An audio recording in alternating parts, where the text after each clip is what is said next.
The striking images of Africans in ancient European art, spanning from Greek vases to the noble houses of Moorish Spain, tell a story that has been largely overshadowed by revisionist histories. These depictions, often dismissed or misinterpreted, reveal a legacy of African presence in Europe that challenges mainstream narratives. From the celebrated warriors and scholars of antiquity to the Moorish rulers who shaped medieval Spain and beyond, the imprint of Black Africans on European civilization is undeniable. Ancient Greek art frequently depicted African figures, often with remarkable realism and respect. The Greeks, who were in regular contact with Egypt and other African civilizations, acknowledged their influence in art, philosophy, and science. The historian Herodotus, writing in the 5th century BCE, described the Ethiopians, a term often applied broadly to dark-skinned Africans, as the most handsome of men, and noted their advanced customs and martial prowess.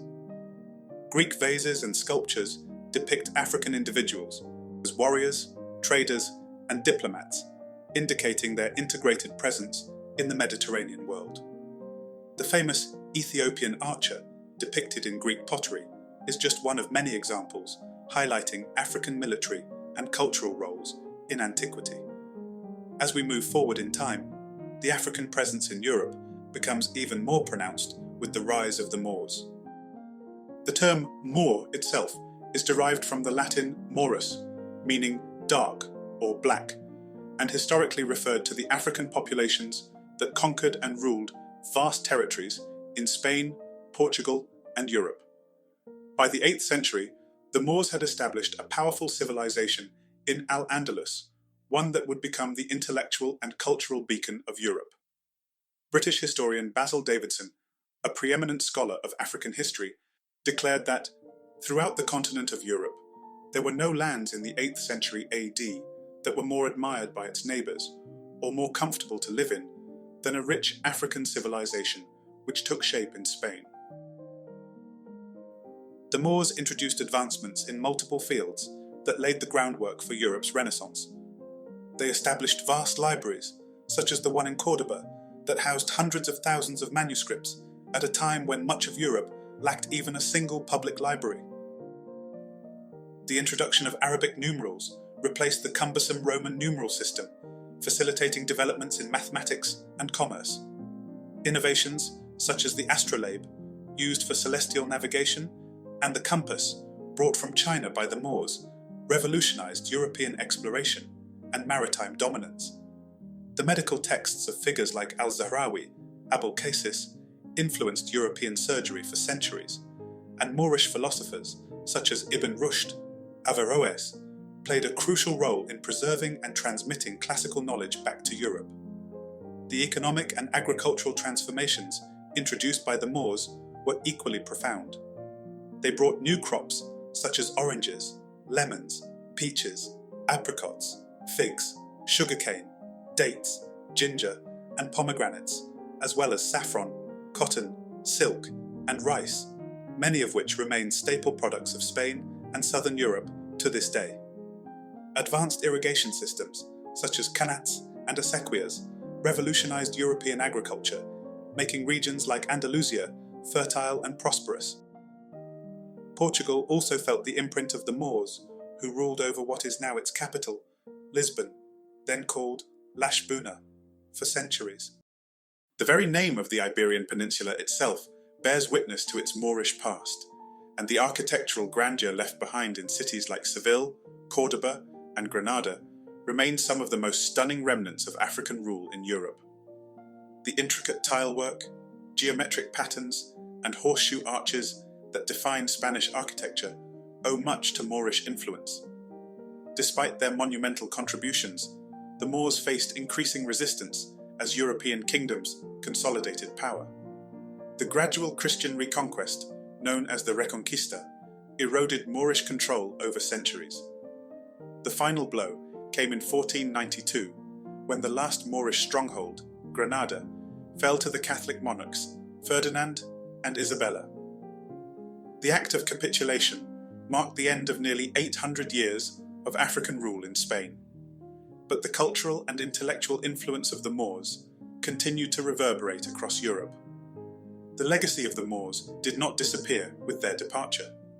Across Spain, Portugal, the Netherlands, England, and beyond, traditional festivals still commemorate their presence. These celebrations often feature participants donning Moorish costumes, and, controversially, some European countries have historically employed blackface in their reenactments. While some have pushed back against these portrayals, the persistence of these traditions is a testament to the lasting imprint of African nobility in Europe. One of the most prominent of these festivals occurs on the evening of January 5th, when Spain celebrates the arrival of the three wise men, Balthazar, Melchior, and Gaspar. In this Dia de los Reyes Magos, the figure of Balthazar, often depicted as a black African king, is central to the parade. While modern discourse has sparked controversy over the use of blackface in these festivities, it remains an annual reminder of the deep-rooted presence of Africans in European history.